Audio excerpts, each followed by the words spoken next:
All right, this week I'm joined by Chris Brockman. Chris is one of the co-hosts of the Rich Eisen Show, which is crazy for me to say, to think that I have one of the co-hosts of the Rich Eisen Show on the podcast this week. But Chris is a Socko guy.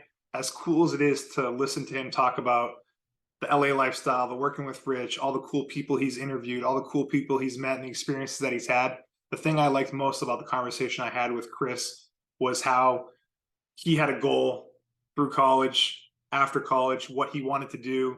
And there were times in his life where he wasn't executing on that plan. He wasn't sure how he was going to get to that next level, but he kept taking steps and finding ways to move forward. And now he's the co-host on the Rich Eisen Show, live in LA, married, has a kid, doing really well. So I really, really enjoyed that part of the conversation where he shared that story, gave some great advice along the way, told a million great stories. Awesome guy overall. So I can't say enough good things, and really appreciate his time and appreciate him coming on the podcast. Reached out to him on Twitter. We have some mutual connections, my brother, some other people. Figured why not invite him, see if he'd be open to it. And he was very gracious. And again, I appreciate it. So I think you'll really enjoy this conversation. It's a long one, but there's a lot of good stuff along the way. So this is the Randy Forcer podcast. As always, if you can do me a favor, follow on Instagram, Facebook, subscribe on Spotify, YouTube, Apple, all of that stuff. I'm trying to grow the podcast as much as I can. If you could do those things for me, I really appreciate it. So thanks again for your support. Thanks again for listening. Here's Chris.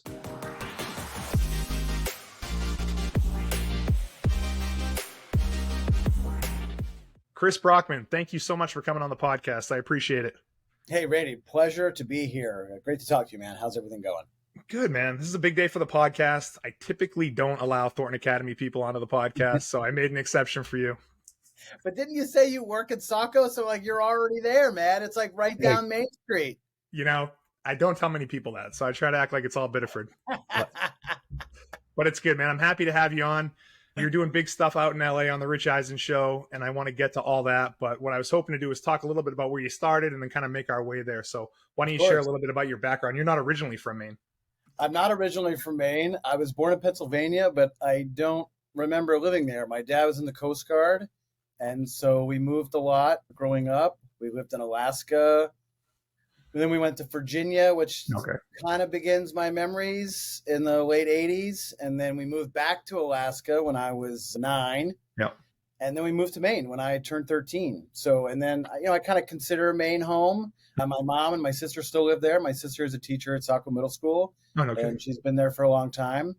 And just being a military kid and bouncing around, we always moved in the middle of the school year, which was, you don't think anything of it when you're 6 and it's like, okay, we're pulling you out of first grade. And then in a couple of weeks, you're going to be in a different school in a different part of the country. Not when you're 13, though. I always enjoyed that. Yeah, 13, it's a little harder. You know, when you're 6, when you're 9, it's really not a huge deal. It's actually kind of fun. It's kind of exciting. You get to be the new kid in school, which is tough. But for me, I always thought it helped me. It helped me be able to adapt to new situations. I make friends really easily. I can blend in, and when it's time to kind of stand out or speak up or do whatever, it comes pretty natural. Sports always helps with that stuff. And it sounds like you were pretty busy playing sports. And that was kind of the big thing when I moved to Maine. I was getting more and more into playing sports. Like I said, I moved to Maine when I was 13, 8th grade. And we got there too late for me to sign up for football. But, I was on the basketball team, on the baseball team. And then freshman year going to Thornton, played football, played all 3 sports, the big 3. Yeah. And it made it a lot easier because being that age and going into a new school, teenagers are tough, man. It's a tough crowd. It's tough to kind of break through and find out which niche and group you belong to, what table you sit at lunch. All that stuff. Difficult, but kind of stupid, juvenile stuff, but important at the time. And, sports really helped that. And I've always had that in my life. So, And then I went to Syracuse. And then I moved back to Maine for 7 years before I ended up out here in California. So what did you go to school at Syracuse for? Well, I did the student TV stuff. Syracuse is one of the best communication schools and broadcasting and all that stuff. So I did that on the side while getting what is my major? I think I have a political science and do I have a dual major? I might have. Isn't that funny how that stuff is? I don't even really remember. I don't even know where my diploma is. It's not even on my wall at home. Yeah. But I did all the student TV stuff on the side all 4 years. So I learned how to host and edit and write and direct and, all that fun stuff. And then I became the executive producer of the football and basketball show. And then at Syracuse, no kidding. At Syracuse, yeah. Were there any big time athletes at the time you were there? I mean, you Big probably time after like Carmelo. I was before Carmelo. Oh, okay. Yeah, you're dating me. I'm a little older now. I look great. That Southern California diet, I get it. You think I'm younger. But so my freshman year was Donovan McNabb's senior year. Yeah. And that was the first year of the BCS. Before the college football playoff, now the BCS was. Yeah. I actually had no problem with the BCS, but Tennessee won the first championship that year. Yeah. And so the Peyton Manning year, right? Must have been. No, it was the T. Martin, Peerless Price, Jamal Lewis year. No kidding. Okay. So we actually played them in the first game of the season, got screwed by the refs, no call. Not that you're holding on to that. Not that I'm holding on to that. So we didn't have, that was kind of the only good football run. Yep. That was kind of the last good Syracuse football run. I definitely don't think of Syracuse as a football school, more of a basketball school. No, and the funny is when I was a kid and in the 90s, they were a big time football school. Yeah. Like Don McNabb was awesome. Obviously the second pick in the draft. In 1999, and then we were more of a basketball school. We had a couple good basketball years when I was there. I graduated in 2002, and then the Carmelo championship 2002. Honestly, that's crazy to think Carmelo is in and out of the league, and we're as old as we are at this point, and like LeBron's obviously still going, but it's just like, man, we're old. We're getting old. I think about it all the time. It's like, my college graduation is now 21 years ago. Yeah. Like, that is insane. Like, where did the time go?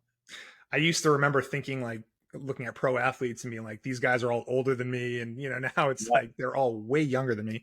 And I'm sure it's the same thing as you're talking to all these guys. It's a weird thing. Way younger. Having these guys come in and, like, getting to know a lot of these guys. And you're like, oh, yeah, we're relatable because we're basically the same age. Because in your head, you're still 20-something. I'm still 20-something, early 30s maybe. But, I'm 42 now, and it's just like, Jesus, there's like no.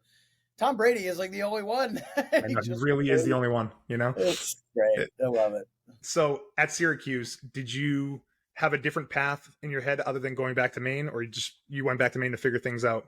I think the path when I was at school was get a job somewhere, anywhere. It didn't matter what it was. Because back then, there's no Twitter, there's no Instagram, there's no YouTube, there's no real digital editing.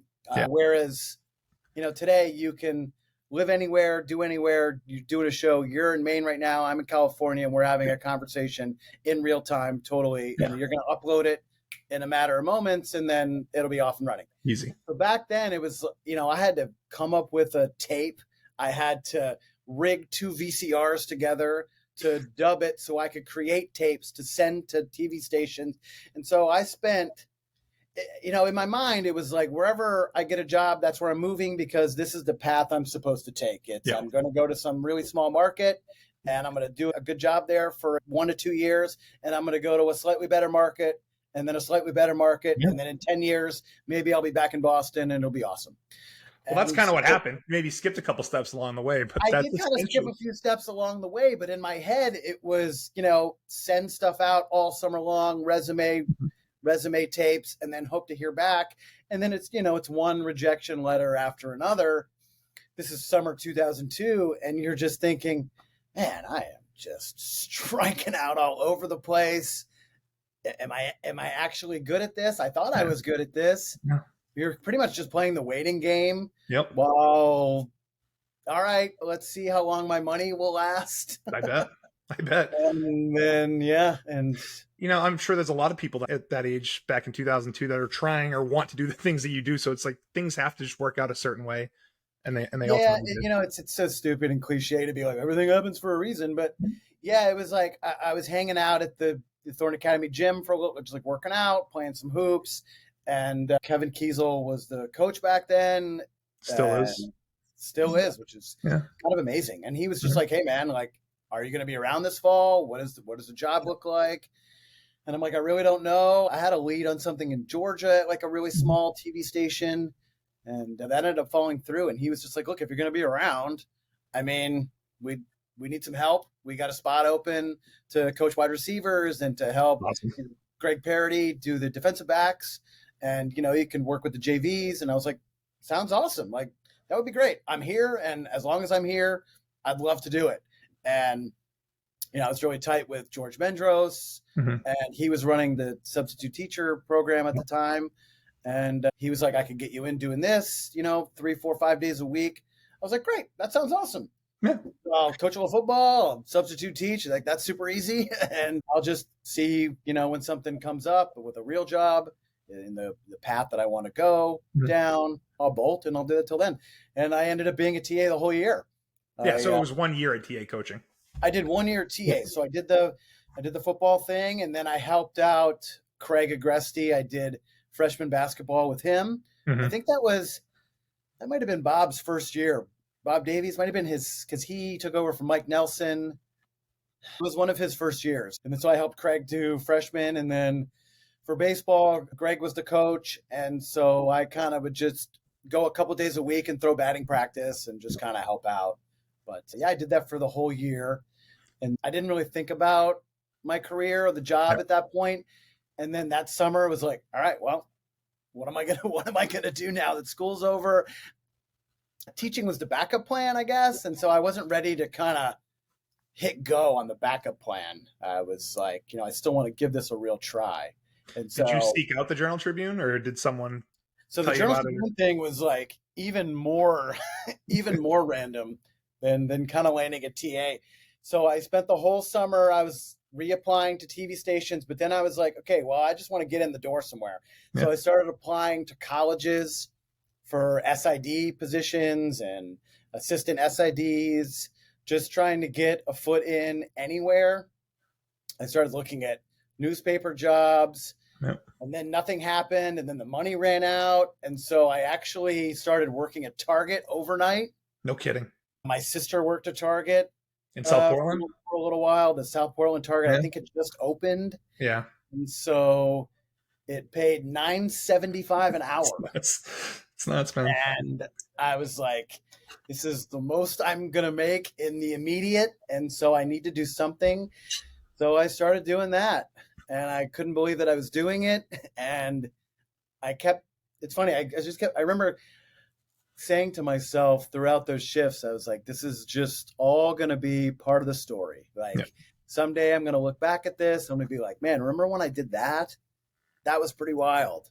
And that's what I was thinking as I'm listening to you say this. Like, that is part of the story. And I hope if someone else hears this and they aspire to do the stuff that you're doing, and they're working at Walmart or wherever, they're like, you know what, I can, this doesn't mean that I'm stuck here forever. You just got to keep grinding. And exactly. You're never stuck. It's your own fault, I guess, if you feel that way or get stuck and suddenly 5-10 years go by and you're miserable and you're unhappy. Like, you can get yourself out of that. I was so miserable and so unhappy, but I was doing what I needed to do because I had bills that needed to be paid, and I just needed to stay busy and stay active. And then the journal thing happened. Same deal, out of the blue. I was just like flipping through one of the weeklies that we used to get back then. I don't even know if those are still around, but probably not. They had a job opening at the Journal for like a part-time, basically answer the phones and talk to coaches, compile the box scores. Sports department, though. It was a sports department. Yeah, it was a sports department, but it was like, typing up the briefs like, so-and-so scored 12 points and so-and-so added 4 rebounds and Massabesic beat Biddeford, 58-54. And you're like, okay, well, it's something. I need to do this. So I remember I applied. I took the interview. Karen Hansen was the sports editor back then, and I got hired right away. I think I started the first Friday of high school basketball season, so that might have been the first week of December 2003. Yeah. And then I would do that shift. So I would work 2, 3, 4 days a week doing that. Then I would go to Target. So I would do that for a little while. And then I would go stock shelves and unpack boxes and do the dog food section and all that stuff. So fun. I did the same thing at Shaw's, so you're bringing back memories for me. Yeah, so it's just like crazy. I mean, this was 20 years ago now. And so to think about it, and the journey and how far it's been, and then I haven't thought about this in a long time, to be honest. And then some new management took over, and the guy and I really clicked. He was kind of a younger guy, And he was like, "What are you doing? Like, you don't want to do that. Like, do you want to work here?" I'm like, "Yeah, of course." And so I had written a few stories. They let me string a few like playoff games during the winter, during February, March. And then this new management took over and I got hired full time in, I think June, maybe. Okay, so it was a good 6 months. I know I did like 7 months at Target, and while I was also answering phones and stuff. And then, it was like June 04, I think. So were you the sports guy at that point there? So we had, let's see. So we had the editor, and I was one of 2 reporters. Yeah. And then maybe there was a third. And then someone took over what I was doing, just answering phones. Yeah. And then, so I did that for basically 3 years. Oh, no kidding, that long. Jeez. I did. Well, I mean, I'm just like a regular reporter for 3 years. Yeah. And we would take our own pictures. So I learned how to like use a camera and stuff. Like that was crazy fun. And then I became the editor in 2007. And so then I did that for 2. So I was at the JT a little over 5 years, and I was the editor for the last 2. That's a good run. It was a good run. I got to say, I had a great time. I loved it. It was great. I mean, I worked 7 days a week, but it was crazy weird hours because the JT is an afternoon paper. And so I would basically work from about 3 until, 1 in the morning, just kind of putting the part of that included going to sporting events. Oh, part of that included going to multiple events, driving all over Southern Maine, taking pictures, coming back, writing a story, getting the pictures ready, doing the layout, editing the other people's stories who were working with us. It was a big time deal. It was a lot of work. I learned so much, and I don't regret a single moment of it. Sometimes I miss it. I sometimes miss writing. I haven't done any writing in a long time. Yeah. That was where that ended for you? Pretty much. When I first moved out here, I tried to keep like a website going where I would just like write columns and do some movie reviews, because I did movie reviews at the JT too, which was a lot of fun. But now maybe Twitter's replaced that for you, because you're pretty active on Twitter. So it's like bite size. It's like way to get out your Twitter. Yeah, I was I feel like I was kind of one of the early Twitter people. I kind of signed up right away in 2009 when it started to kind of hit. I actually remember signing up because a college friend was getting married in St. Louis. And I was like, oh, guys, I got it. I found this thing. It's called Twitter. I'm going to document the whole weekend, the wedding. It's going to be great. And then like when we're all done, we can go back and kind of read through all the funny stuff that happened. And then it just kind of turned into, that's so funny. Just sports hot takes and kind of reacting to TV shows and movies. And then I ended up moving. I, drove across country that summer to Maine to LA. And so it ended up being a kind of a fun way to document the road trip and all that stuff. Yeah. So I can't wait to get to this next part of your journey, but it is sad to see that the Journal Tribune isn't a thing anymore. I was so bummed out. It wasn't surprising. No, just tough because, small newspapers around the country, around the globe have kind of gone away, but the Journal really did serve a purpose. And it was really, I feel like it was valued in the community, especially when I was there. It was a great spot for local sports. Like, you're not getting hardcore local sports coverage from your big city papers, really. Not at all, man. Nothing. People care about, especially, in Maine, people care about the Patriots and the Red Sox and the Bruins and the Celtics and the Sea Dogs and the Pirates, and I get all that, like USM and UNE, like I totally get all that. But there was a place for the small paper really diving in and really covering, a small group of high schools and small colleges like they were professional teams. And I really think the parents and the coaches and the ADs, I really think they appreciated that back then. And we tried our best, and I feel like we did, a really great job. It also helped that I was closely removed from playing, so I still had relationships with a lot of the coaches and the athletic directors. They remembered me. And so I was able to get, I feel like, some really good access. And like I said, I enjoyed that time, in my life and my career, like, immensely. And I look back on it so fondly, even though I don't come home that often anymore. I really did love that and cherish that time. Yeah, it was a good run for the JT. over 100 years, right? 110 or something.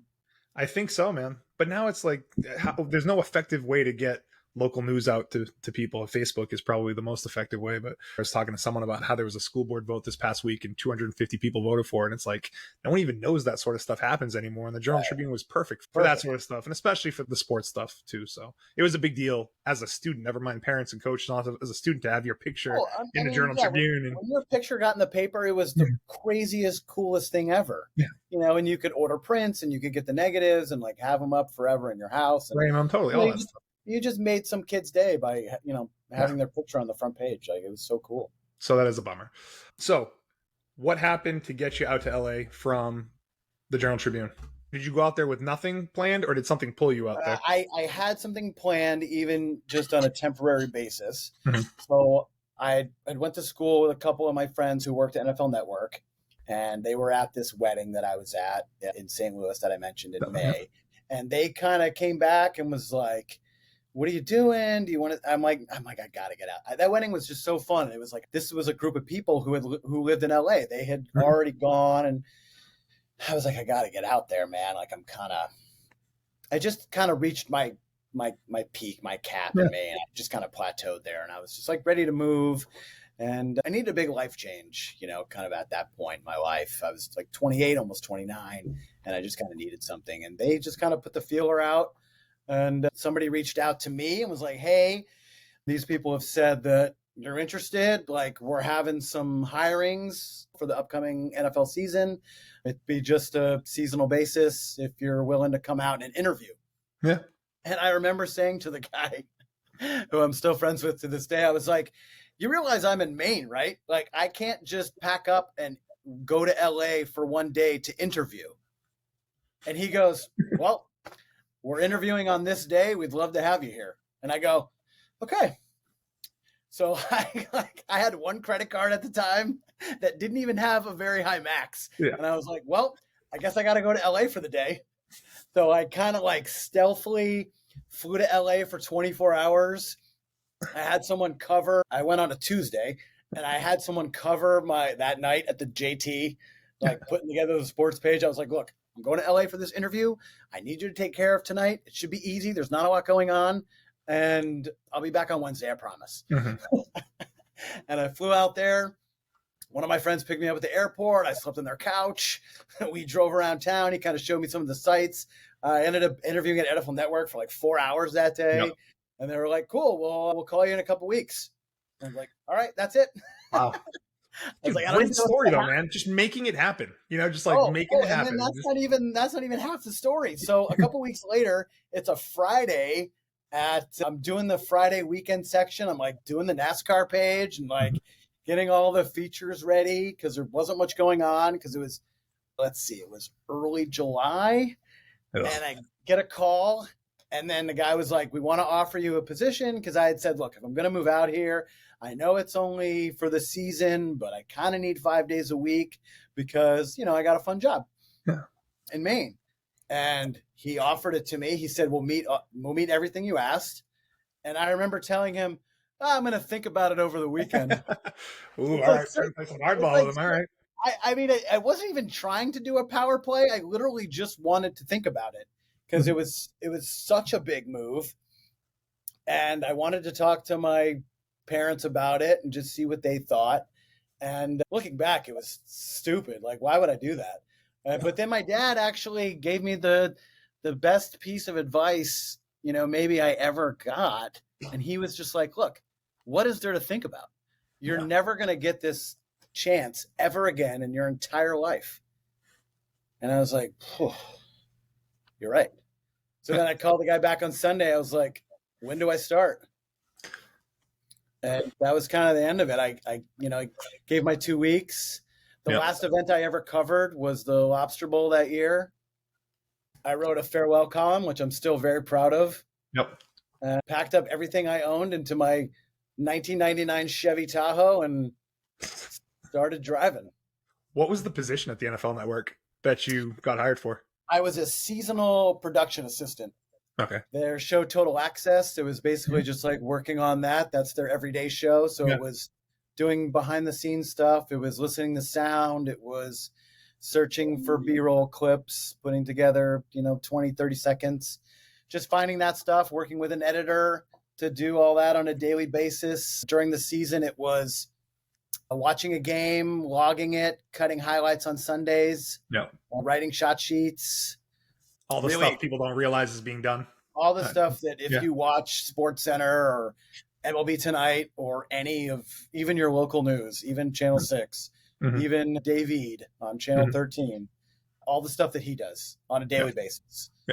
Logging games, writing scripts, all that stuff. And so it was great. It kind of felt like I was starting over, because I was at, an editor position with, at a newspaper, but then going back to the bottom in the TV world, which I didn't mind because I was ready to do the work. I'm not going to say I was bored or anything at the JT, but I was just ready for something new. I needed a different challenge. I needed to turn on a different part of my brain. And I really got that. I really got that to my first couple of years at NFL. So how did it end up that you work at the NFL Network as an assistant, seasonal production assistant, and then you end up where you are now on the Rich Eisen show? Is there a direct path to that, or was there another stop in between? No, direct path, but again, it's dumb luck. It's just kind of right place, right time, put there by your own hard work. It was the lockout had started in 2010, and podcasts were just starting to get pretty popular. Back then it was just like Bill Simmons and Mark Maron and like, what's a podcast? And like Chris Hardwick, and you're just like, and then Rich had started one because he had seen how popular they were. And like, I had zero relationship with Rich. He was the host. Was he on Total Access at the time? He was on Total Access, and he was doing the Sunday evening highlight shows. Because also remember, not a lot of people had NFL Network back then. Yeah. It's fairly new back then, right? It's not like NFL Network's been around for 50 years. I feel like it came to be. NFL Network started in 2003, but it was only on, I'd probably say less than 10 million people had it. It was definitely one of those stations that wasn't on your normal cable package, and it was like you definitely had to pay extra for it until until like 2011, 2012. So when the lockout hit, there was just no programming because there were no games and there was nothing to talk about because there was no news happening. So someone had the idea to film his podcast and then just edit it up and make it a TV show. And so in 2011, a couple of guys who are doing the TV producing part of it, one guy did a couple episodes and then he got promoted to do something else. And then so this other guy took over, and then he did a few episodes, and then he got promoted because he was going to start working on Thursday Night Football. So he had to start his summer prep for Thursday Night Football, NFL Network's coverage. And this guy, Jason Kleiman, he just happened to recommend me to do it. It was like, oh, he would be really good at it. He's a super pop culture in the know, like always on Twitter guy, and he would do a good job. And but this is just to produce it at that point. This is just to produce it. This is just to they're going to record the footage, and I'm going to go in an edit bay with an editor, and then we're going to kind of chop up this 15-minute conversation into about 7 minutes, put some graphics on it, and then, we'll do 3 of these, and then it'll be 22 minutes for TV. And so I did that for a whole year and a half, basically, because there was nothing going on, and we did it weekly throughout the 2011 season. And so after that, we started doing some specials because we couldn't do it on a weekly basis anymore. And then me and the other audio producer, we started getting involved, kind of talking on the show. And then we would film a little short 2-minute segment to tack on the end of the TV show. And then all of a sudden it's 2014. So we've been doing it for 2 years. And then Rich is like, hey, so not to get your hopes up, we're still negotiating. I don't know what's going to happen, but DirecTV and Fox Sports Radio are interested. I'm like, interested in what? Oh, doing like a Dan Patrick style, Howard Stern, 3-hour show. And it's just like, whoa, like this could change everything for us. I bet. It's now, and to take where we started in 2011, and now here we are in 2023. We've been nominated for an Emmy 3 times. Like, it's really crazy to just think about the early days and where we are now. It's awesome. how did it go from you producing the show to being on the show? I think it just started off season. This was, in the beginning before we were still at NFL Network. I think it just started like, it's the off season. We don't have a lot of guests. Oh, you went on a trip this weekend? What did you do? You fell out of a tree? What happened? And so it's just like getting involved and us telling stories and basically just becoming better friends with Rich. Yeah. There was another guy who used to do it with us who's not, working with us anymore, but it was just kind of the three of us, like, having conversations, giving each other crap about stuff and we're big pop culture people. So that was kind of like Breaking Bad too, was one of the first. Yeah. We would talk about that on the show. We had Vince Gilligan on. And so How awesome was that? That was kind of a big deal. The whole story behind that is even crazy because it was like right after the finale. So we had all these questions. And like whenever we would talk about Breaking Bad on the show before, I was not caught up. So I would literally leave the room because I didn't want it to be spoiled because I was in the middle of binging it. Yeah, it makes sense to me. And then we get Vince and he's like, well, I got 30 minutes. I can squeeze you in because I'm in the writer's room for this new show I'm doing called Better Call Saul. And he ended up staying 90 minutes and answering every single fan question that we had. He's the nicest guy in Hollywood. We've had, hundreds of celebrities on the show. He is hands down the nicest guy. Really? What a crazy thing to say, because I know who Vince Gilligan is. I listen to the podcast that they produce for Breaking Bad and Better Call Saul. I love both of those shows. And to hear him talk, like, it's amazing that you had a chance to spend that time with him. Never mind him be so nice. And he's the nicest guy, hands down. And then he's come back on this show several times. In fact, on our very first episode, he was our very first ever in-studio guest. He brought us this amazing artwork piece of Gus Fring. Spoiler alert, only having half a head. And which we eventually got Giancarlo Esposito, who plays Gus Fring, to autograph because he's been here a few times. Yeah. Like the things that we've done and seen and the people we got to know over the years, the Super Bowls we've been to, Hall of Fames, All-Star games. It's awesome. If you would have told me stocking the dog food aisle at the South Portland Target 20 years ago that all of this was about to happen, I mean, obviously I wouldn't believe you. So it's awesome, man. Well, it sounds like hard work. It sounds like taking a risk and just making things happen, and it just kind of led to where you are. Look, I mean, it stuff doesn't just happen to you. You have to put yourself in those positions, and it's because it's just hard work. It's good. It's like that in any job, in any career. You do need a little bit of luck, but you do create your own luck. I do. Well, people would say luck is when preparation meets opportunity, and it sounds like you had your opportunity and just were able to take advantage of it. As you mentioned, all these people that you've met over the years, is there someone that you were totally blown away by unexpectedly or very nervous to talk to, or at this point it doesn't even matter? At this point, I guess I am kind of like, I don't want to say I'm numb to it because you're never numb when, Oscar winners come on. But it's like the first time you meet Matt Damon and you're just like, okay. He's an A-lister, man. Matt Damon's big time. But you're just talking about the Red Sox with him. And it's just like, man, did you see him blow that freaking game last night? And you're just like, I'm having a conversation about last night's Red Sox game with Matt Damon. Or it's probably pretty easy for that conversation just because of the Boston connections. But yeah, man, these guys are regular people too. That's the thing you realize time and time again, that they are just regular people. Like Adam Sandler introduces himself and he says, "Oh, hi, man, I'm Adam." And I'm like, yeah. I know who you are. I've been watching your movies since I was 10. It's just like little stuff like that that you really appreciate, that these guys are so egoless, which is so awesome. And it's really refreshing. I'm surprised to hear that. I'm sure there are some egos for some of those people, but yeah, it's cool to hear that. A good more. For some, and a lot of times is maybe you catch someone on a bad day, which happens to all of us. Aren't these guys going from show to show when they're on these press tours? You're just like another stop on the list. Yeah, sometimes they are doing a day where they're bouncing around, and like if they're tired. Luckily, we're 9 a.m. to noon in LA, so we kind of get people first. Yeah, which helps. But I've drank beer with Stone Cold. I've like watched people run 40s with Snoop Dogg. Like I've played catch with Joe Montana. Like some of the crazy things that we've gotten to do. Thing is like we're not a regular talk show like some of the other late nights where it's only 8 minutes. Show a clip, 8 minutes, tell a story, move on. We can keep someone for a whole hour. Like we just had last week, we had Reggie Jackson come in and he stayed the whole hour. Yeah. And so you're just kind of walking down memory lane, you're telling stories.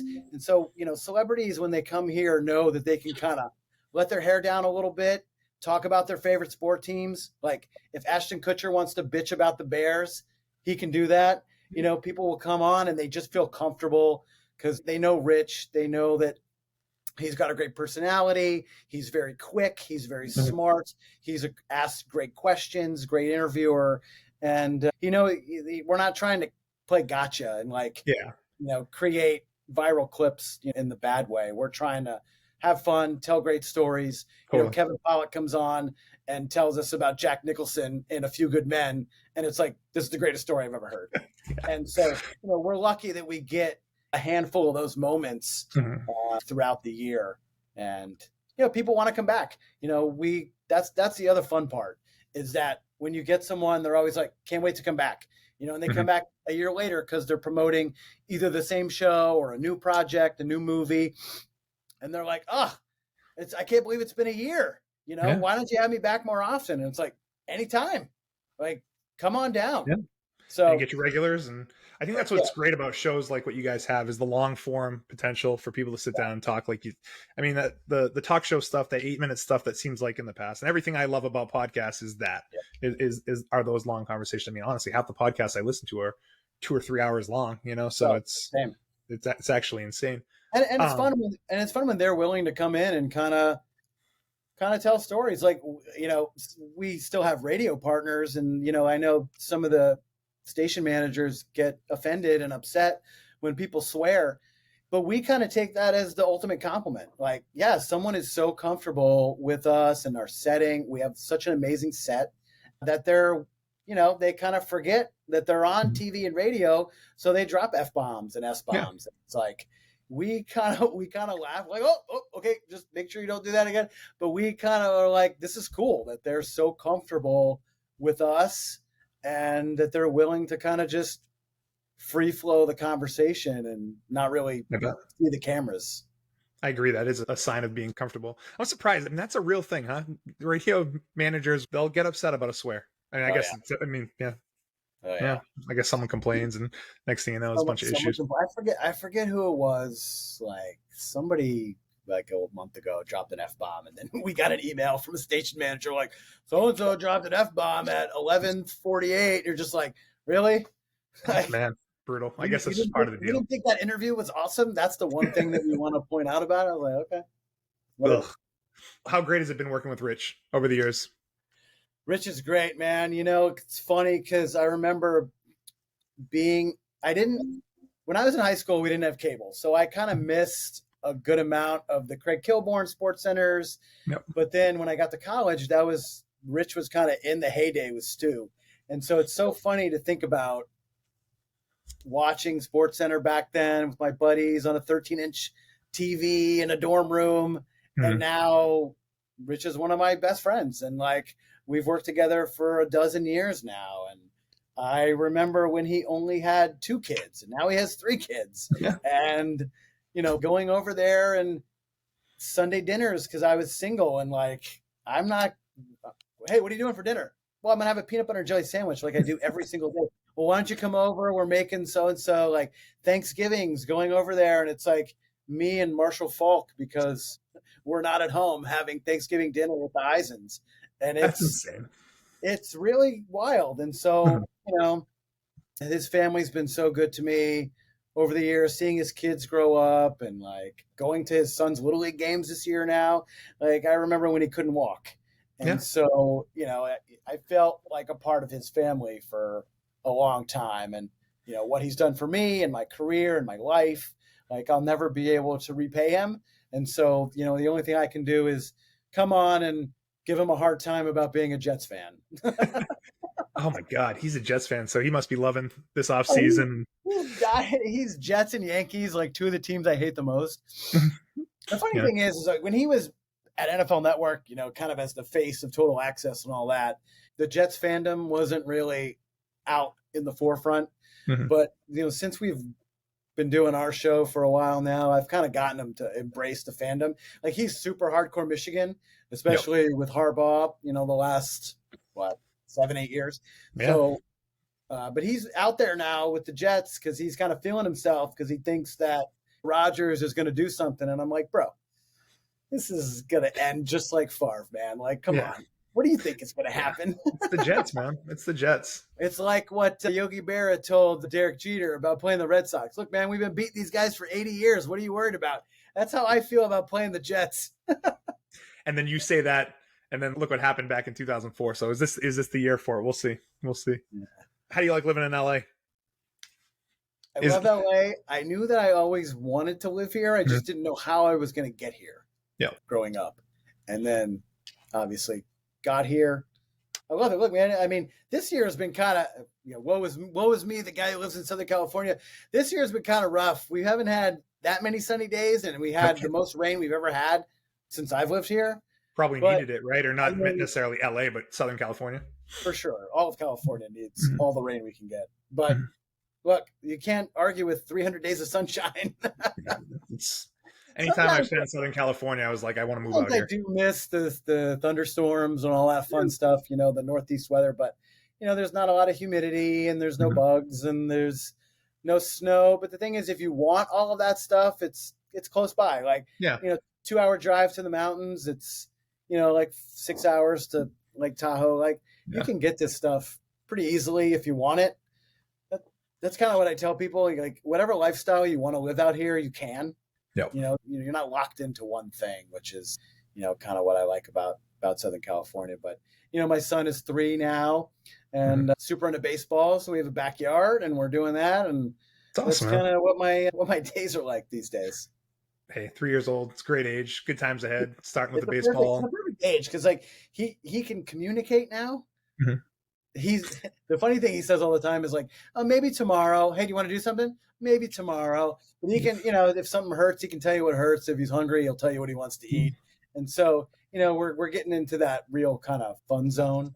You're in for a good run, man. He's starting with the whys. I feel like we're entering the Y stage right now, which is fun. It doesn't end for a while. Yeah, hopefully never. Hopefully he always wants to ask me questions and hopefully I'll have the answers. But, we're watching baseball every night. He was super locked into the NBA finals and, he likes playing golf and watching the golf on TV. He loves saying whoosh. He's like, oh, look, he's got a big whoosh coming. I'm like, yep, that's what it is. And he can do all the batting stances. Like, he loves Justin Turner and Rafael Devers. And he calls him Raffy Ding Dong. And he, my wife is a Braves fan. So no kidding. He loves Acuna and Olsen and Ozzie Albies and those guys. So we're having a real fun time. Yeah, he's going to be raised in a sports household. Oh, absolutely. We're actually thinking about taking a trip in July. There's a weekend where the Sox are hosting the Mets. And then 2 days later, they have a 2-game set against the Braves. So we were thinking about popping back, maybe taking him to Fenway, and maybe I can get myself on the field for batting practice. I don't know. We'll see. Yeah. I'm sure you could pull a few strings. I saw something the other day on the show about you being in a celebrity golf tournament as an actor. That was hilarious. That whole thing was so fun. That whole thing was actually really funny. So have you played in a lot of those before? Is this the first time or? So Rich used to play in this one for the Red Cross here locally in LA. And so we would play, I would just tag along, like Rich would be the celebrity in the group. And then I would just be kind of the plus one. So we did that for a few years, which was super fun.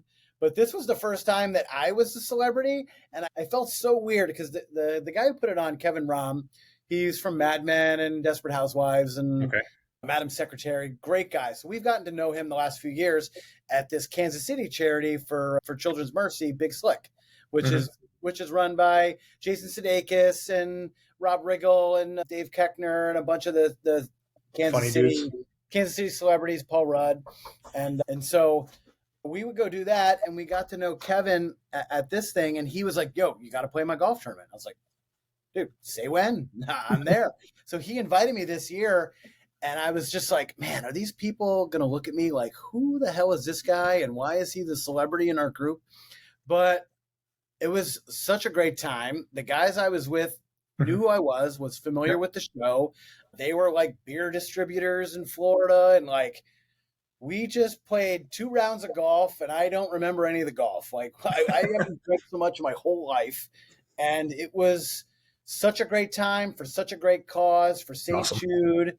Raised over $2 million, like so much money. And it was just such a great experience. And we had Kevin on to talk about, I don't know who put me down as an actor, because they asked me to send in a bio, and nowhere in the bio did I say acting. Yeah, they read it and they were like, oh, this guy's an actor. Okay. I think they just maybe they thought it was funny. Maybe they were just kind of messing with me because Kevin and I are friends. Yeah. But we ended up getting like a week's worth of content out of it. And it was great for the tournament to publicize and kind of promote. And I mean, honestly, I can't wait to go back. We played at Sawgrass.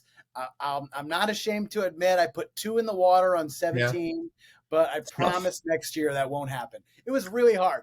I got to say, we got screwed by the pin placement. It was it short pin or in the back? Oh, okay. And the wind was in our face. So it was like 145 playing 160. It was a hard shot.